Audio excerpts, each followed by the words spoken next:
The first thing you need to know about my neighborhood, Willow Creek Estates, is that Willow Creek is a drainage ditch, and Estates is marketing for houses built so close together you can hear your neighbor's toaster. The second thing you need to know is Brenda Crum. My name is Frank Henderson. I'm a graphic designer, which is a nice way of saying I sit at a computer in my sweatpants for 10 hours a day, arguing with clients over which shade of beige pops more. The work-from-home life means I have an intimate relationship with my surroundings. I know the mailman's route, I know which neighbor's dog barks at 3:15 p.m., Gary's beagle, and I know with obsessive certainty the precise condition of my front lawn. I'm not a bad neighbor. My gutters are mostly clean. I bring my trash cans in on the same day.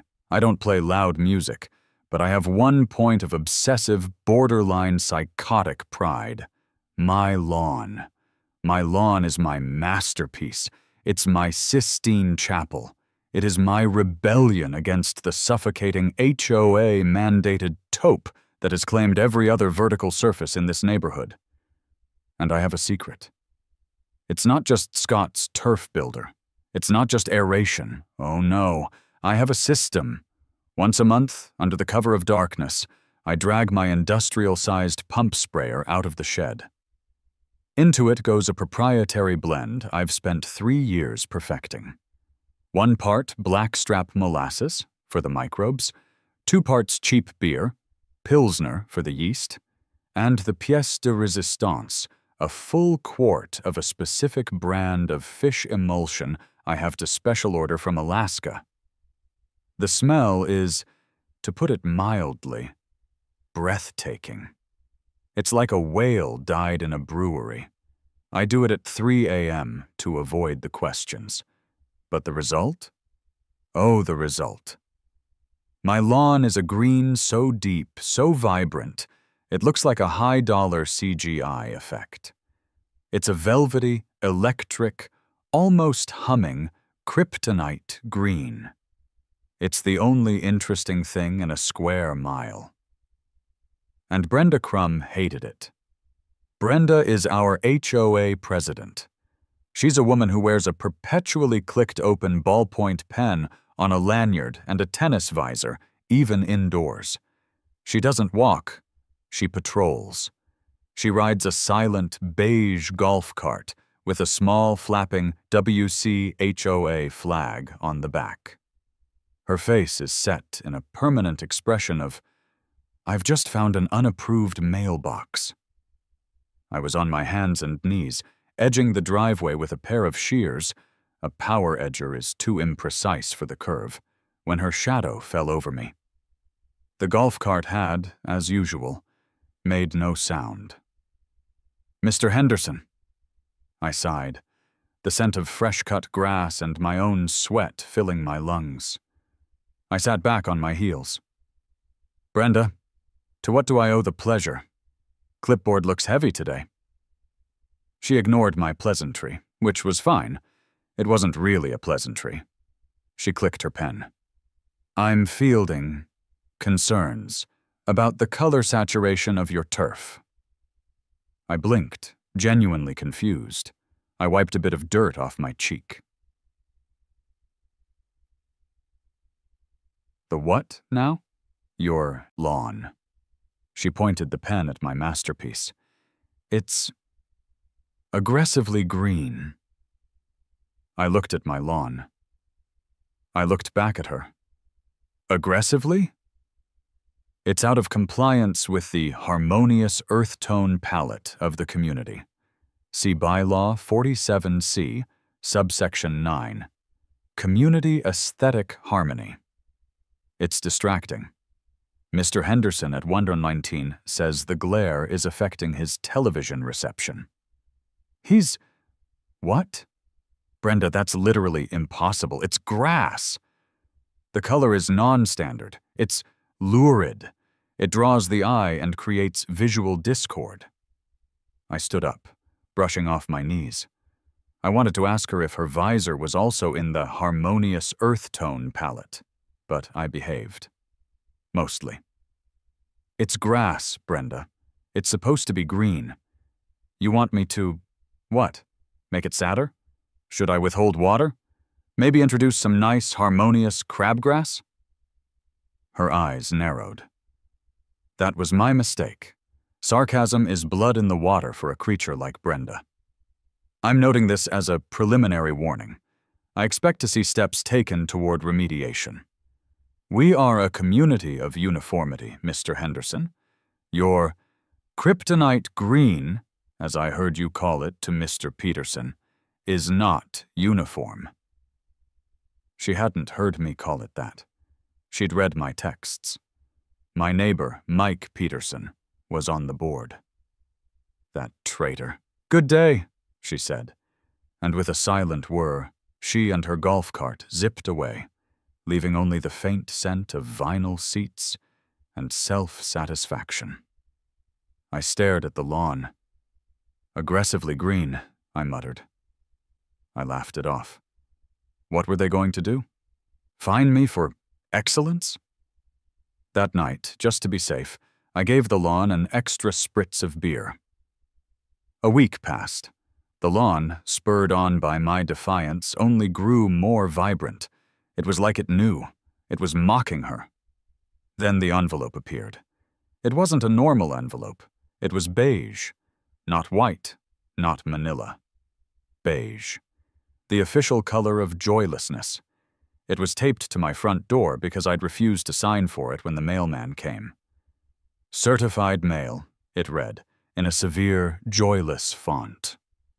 I brought it inside, holding it like it was a dead rat. I poured a cup of coffee and sat down.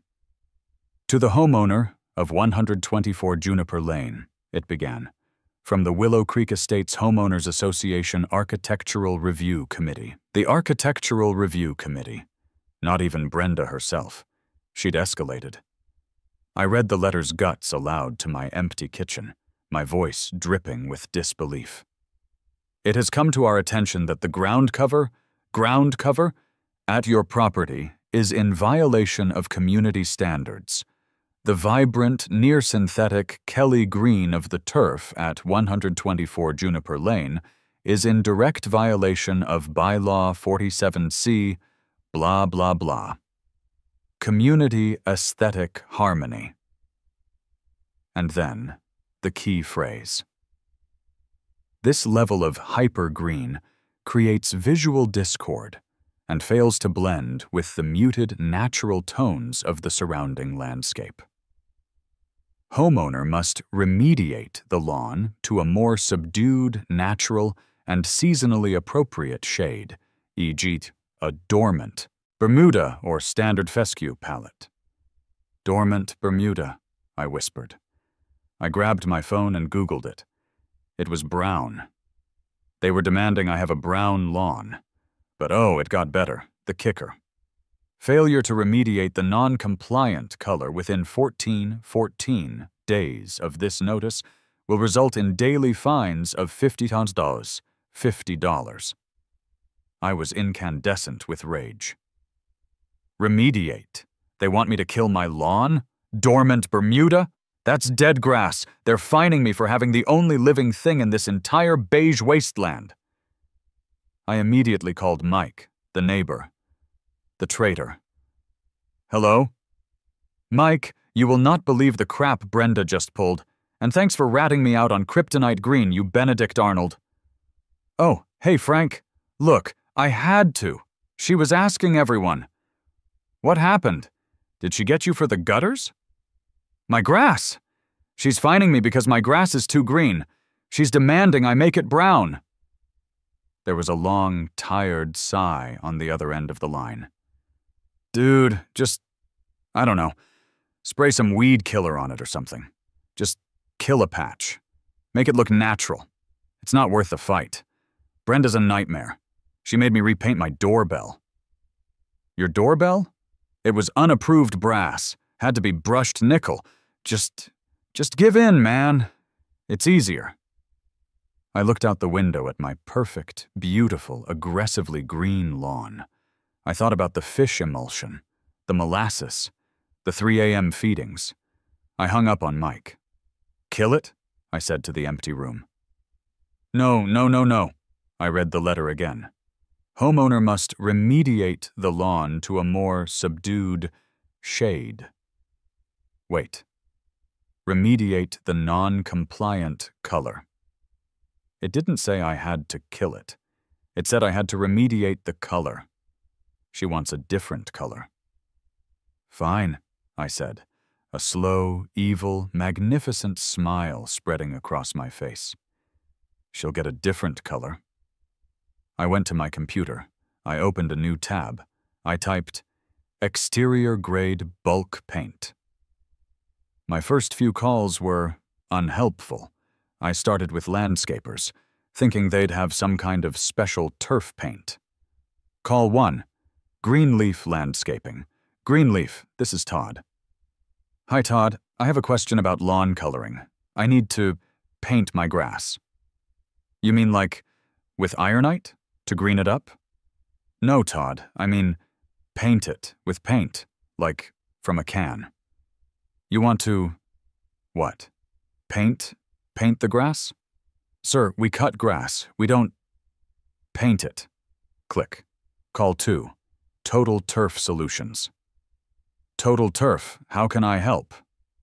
Hi, yeah, I've got about 2,000 square feet of fescue I need painted. Painted. Yes, painted. Is this a prank? Who is this? Is this Steve? Steve, is that you? You know I'm on probation. Click. This was getting me nowhere. These guys were artists, but they had no vision. I was thinking outside the box, and they were still mowing in straight lines. I needed a different kind of artist. I needed someone who saw a job, not a logic puzzle. I changed tactics. I Googled house painters near me and scrolled past all the ones with pristine vans and matching polos on their websites. I scrolled until I found it.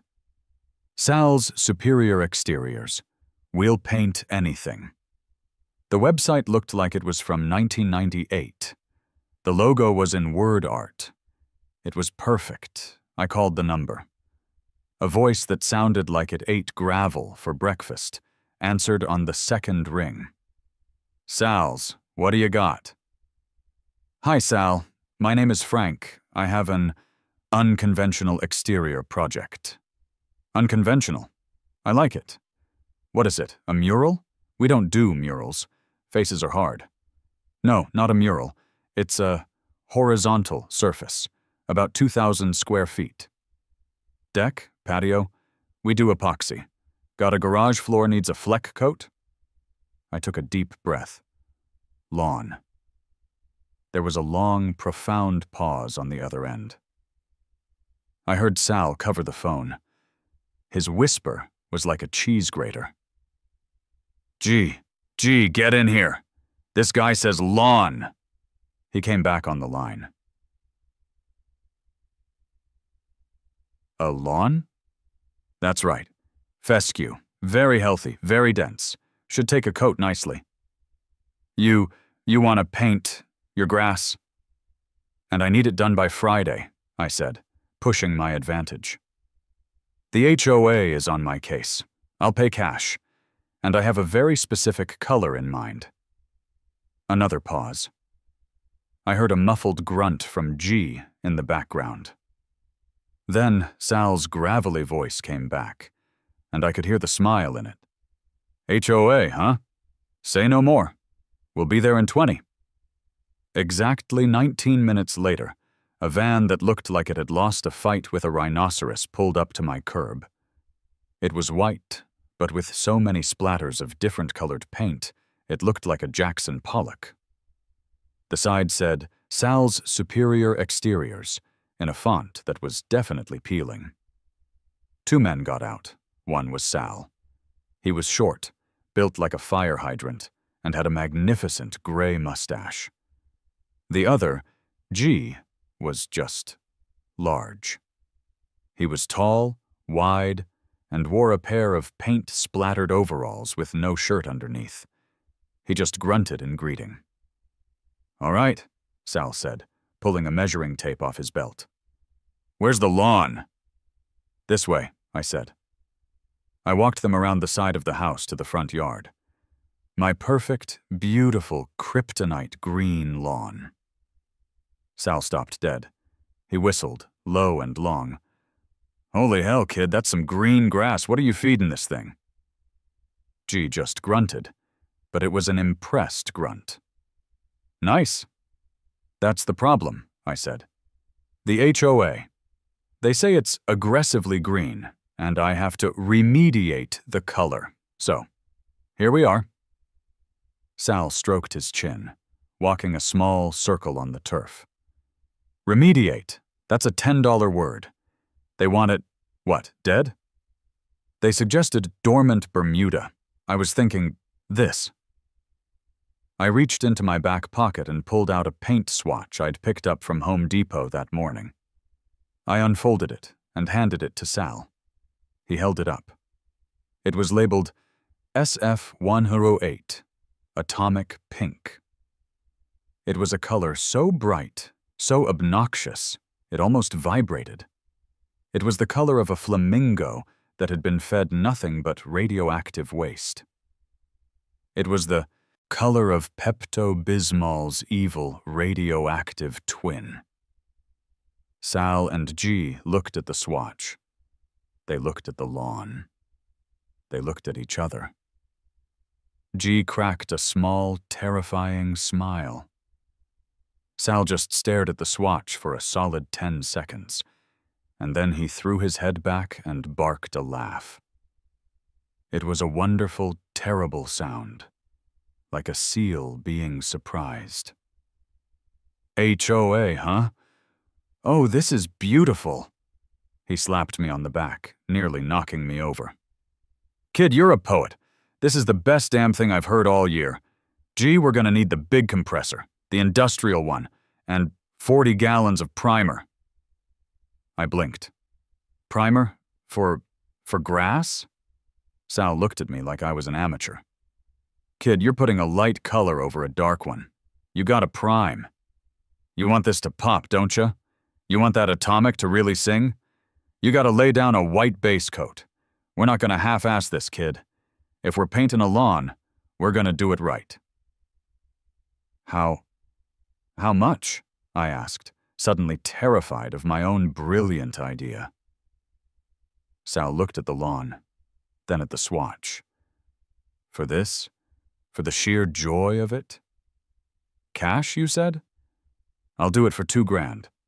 Primer, 2 coats of the pink, and all the drop cloths. We'll tape off the house, the driveway, everything. It'll be clean, professional."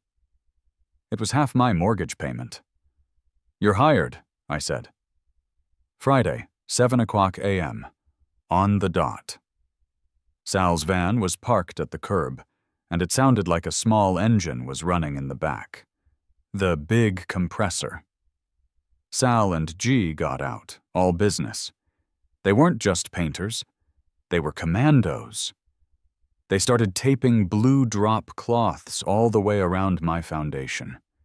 They covered my rose bushes. They taped off the entire perimeter of my driveway and the city sidewalk. They were treating my lawn like it was a '67 Mustang getting a custom flame job. "You just watch, kid," Sal said, giving me a wink. "This is going to be a masterpiece." At 7:30 a.m., the industrial paint compressor roared to life. It wasn't a whir. It was a jet engine. Lights flickered in my house. My neighbor's dog, the 3:15 p.m. beagle, started barking its head off. Curtains began to twitch, all up and down Juniper Lane. Phase 1. The primer. G manned the compressor. Sal held the spray gun.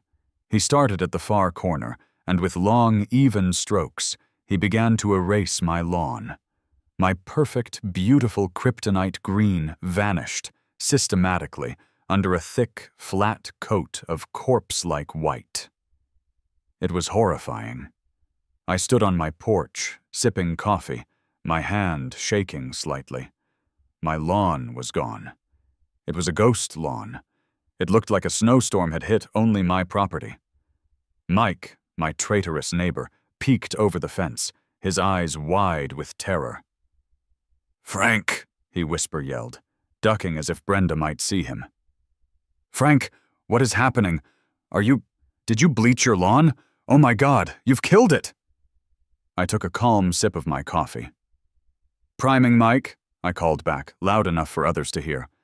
"You gotta prime, otherwise the color won't pop." Mike just stared at me, his mouth open. "Pop? What are you—" He didn't get to finish. Sal had finished the primer coat. He gave G a nod. G went to the van, did something, and came back wheeling 2 giant 20-gallon buckets. He cracked the lids. Phase 2. The pink. Even from the porch, I could smell it. The chemical tang of industrial-grade latex. Sal dipped a mixer into the bucket and attached it to a drill. The compressor kicked back on. He filled the sprayer, aimed it at the white, and pulled the trigger. The first spray hit the white, and it was blinding. It wasn't just pink, it was atomic pink. It was the color I'd dreamed of. It was the color of a highlighter pen that had been struck by lightning. It was a shade of pink that screamed, "I have made a terrible mistake, and I am proud of it." It was glorious. I just stood there, mesmerized. I watched the sheer, wonderful absurdity of these 2 professional painters in their white overalls, which were now getting heavily splattered with pink, meticulously applying 2 perfect, even coats of neon pink to a suburban lawn. They cut in around the mailbox. They were careful. They were about halfway through the second coat when I heard the squeaking of beige sneakers on pavement, moving at an alarming speed. Brenda Crum had arrived. She power-walked up the driveway, her visor vibrating with a rage so pure it was almost visible. "What is going on here?" It wasn't a question. It was a screech. A tea kettle reaching its boiling point. Sal, to his eternal credit, didn't even turn around. He just kept spraying. "Mornin', lady. We're working here. 'Appreciate it if you stood back. This stuff's oil-based." Brenda's eyes were tiny slits. She turned to me. I was leaning against the porch railing, grinning from ear to ear. "Morning, Brenda," I said, giving her a cheerful little wave. "Just remediating, per your request. You said the green was out, so I'm trying a new palette. What do you think?" She was literally sputtering. This is pink." "Keen eye, Brenda. Atomic pink, to be precise. SF-108. It's got a lovely semi-gloss finish. Should be durable." "This is not an approved color. This is not in the harmonious earth tone palette. This is a violation. This is vandalism." I pulled the beige letter from my back pocket and unfolded it. "Brenda, the letter said remediate the non-compliant color. The color was hyper green. It didn't specify to what I had to remediate it. Well, as you can see, this also isn't green, so technically I've cured the violation. The hyper green is gone. You're welcome." Her mouth opened and closed. No sound came out. She was processing my logic, and she hated it. "I am calling the police!" she finally shrieked. "I am calling the county! This is a public nuisance!" "You do that," I said, taking another sip of coffee.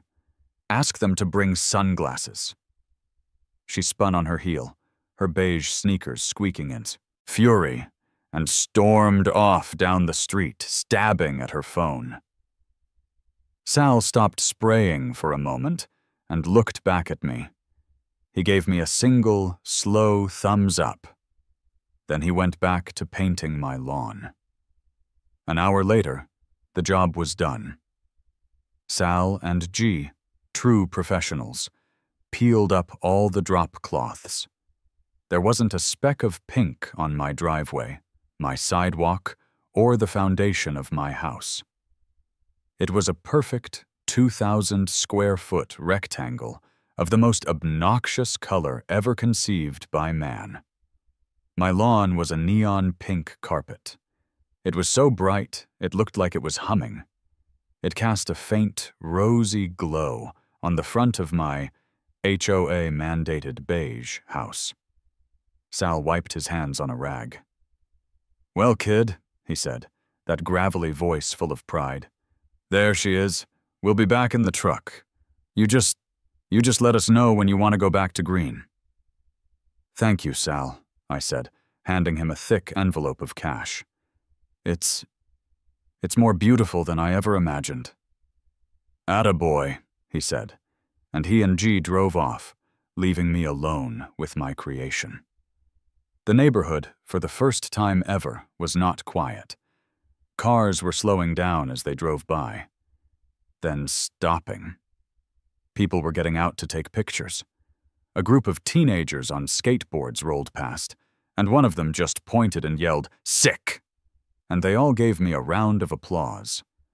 My phone was exploding. It was Mike. "Dude, I'm looking out my window. Dude!" I texted him back. "Harmonious, isn't it?" The fines started within the hour. Brenda wasn't playing. She marched back over, said nothing to me, and used blue painter's tape, which was, I noted, not an approved color, to tape the first notice to my door. $50, non-compliant ground cover. Green. I peeled it off. But it's not green, I said to myself. An hour later, another one. $100,000, unapproved aesthetic alteration, pink. An hour after that. $50,000, nuisance visual. Is nuisance visual even a real thing? I wondered. She was just making them up now. By 4:00 p.m., I was up to $200 in fines, and I saw what I'd been waiting for. A white and blue police cruiser, rolling slowly down Juniper Lane. It pulled to a stop right in front of my house. Brenda was on her porch, arms crossed, watching with a smug look of triumph. This was it. The cavalry had arrived to save her from the pink. My heart was thumping, but I kept my cool. I walked down the driveway as two officers got out. One was Officer Miller. He was older, with a face that looked like it had seen every stupid thing humanity had to offer, and he was just tired. The other was Officer Blevins. He was young, a rookie, and he was biting his lip so hard I thought he might draw blood. He was trying very hard not to laugh. "Afternoon, sir," Officer Miller said, his voice a monotone of pure exhaustion. We got a call from a Ms. Brenda Crum about a property dispute." "Afternoon, officer. Welcome. Can I help you?" I said, as if nothing was amiss. Officer Blevins cleared his throat, staring at the lawn. "Wow," he said, unable to help himself. That's pink." "Yes, sir. Atomic pink," I replied politely. Officer Miller sighed, pinching the bridge of his nose. He looked like he was one loud party call away from retirement. "Sir, Ms. Crum alleges that you have, destroyed community property." "This is my property, officer," I said calmly. "And it's not destroyed. It's just painted. She sent me this letter." I handed him the original beige letter. She said my grass was too green, and I had to remediate the color. So I did. I'm just following the HOA's instructions to the letter. Officer Blevins turned away, pretending to check his radio. His shoulders were shaking. Officer Miller took the letter from me. He read it. A look of profound, soul-deep exhaustion crossed his face. He read the words hyper-green and visual discord out loud, very slowly. Hyper-green, he repeated, as if tasting the word. Yes, sir, I said. It's gone now, completely remediated. Miller looked at my lawn. He looked at Brenda, who was watching from her porch, tapping her foot. He looked back at me. He handed the letter back. Sir, he said, as far as I can tell, you haven't broken any laws. It's your house. It's your grass. It's tacky as all hell, he added. But it's not a criminal matter. Thank you, officer, I said, my chest swelling with relief. This is a civil matter, Miller continued, now raising his voice to shout across the lawn at Brenda. Ma'am, this is a civil matter. Stop calling 911. This is not an emergency. Brenda's face, even from 50 feet away, turned a shade of atomic pink that almost matched my lawn. The officers got back in their cruiser. As they pulled away, I saw Officer Blevins finally bust out laughing, pointing at the house. He really did it! Remediate! Oh my God, Miller, did you see her face? I gave Brenda a little wave. She stormed back into her house. It was a good day. The high from the police win lasted about 48 hours. The pink lawn was now famous. I was getting emails from local blogs. The Willow Creek Estates Facebook page was an absolute war zone. Half the neighborhood thought I was a hero. The other half thought I was a demon sent to destroy their property values. But Brenda, I learned, did not fight with Facebook comments. She fought with lawyers. The next letter wasn't beige. It was on thick, white, expensive-looking cardstock, and it came from the law firm of Dewey, Cheatham, and Howe, which I felt had to be a joke, but wasn't. It was a formal cease and desist. It demanded I immediately return the property to its natural state, which I found rich coming from them, and pay $2,000 in accumulated fines for the grievous and willful violation of community bylaws. This was getting expensive. I was worried. I sat on my porch, staring at the lawn. The victory was starting to look a little sad. It had rained the night before, and the paint hadn't run exactly, but the driveway was definitely bleeding Pepto-Bismol.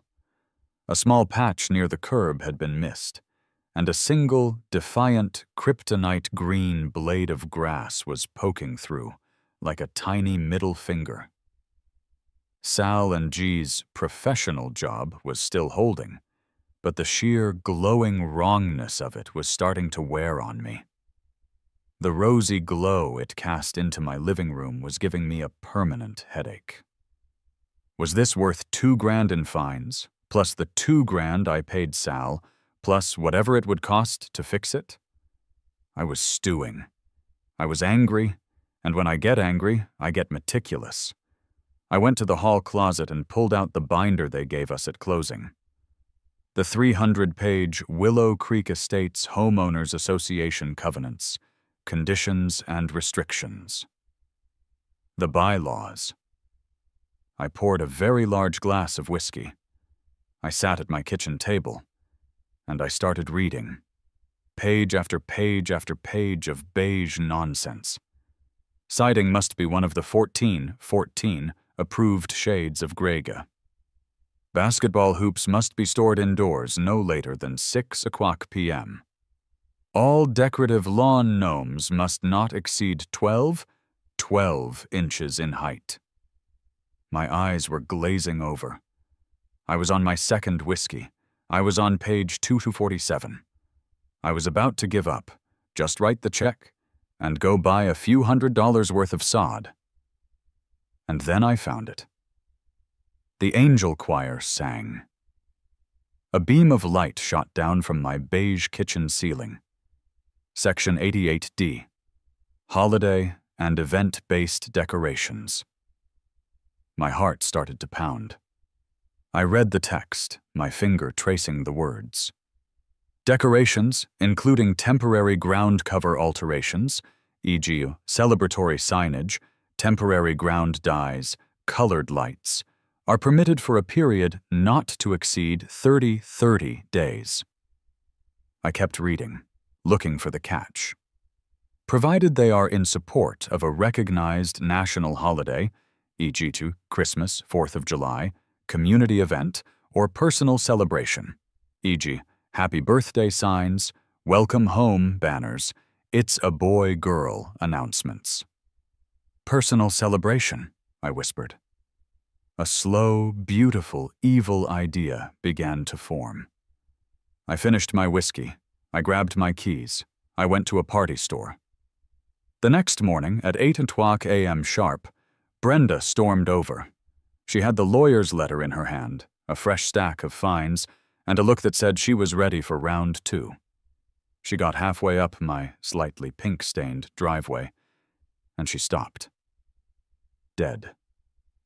Her arm, which had been raised to bang on my door, just froze in mid-air. I had been to the party store, and I had bought signs.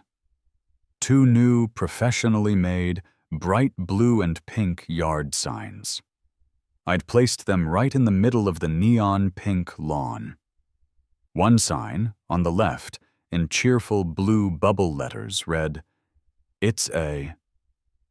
The other sign, on the right, in matching pink bubble letters, read, "Lawn." And, for good measure, I'd hung a giant banner across my garage that read, "Congratulations on the new thing." I opened my front door, holding a fresh cup of coffee.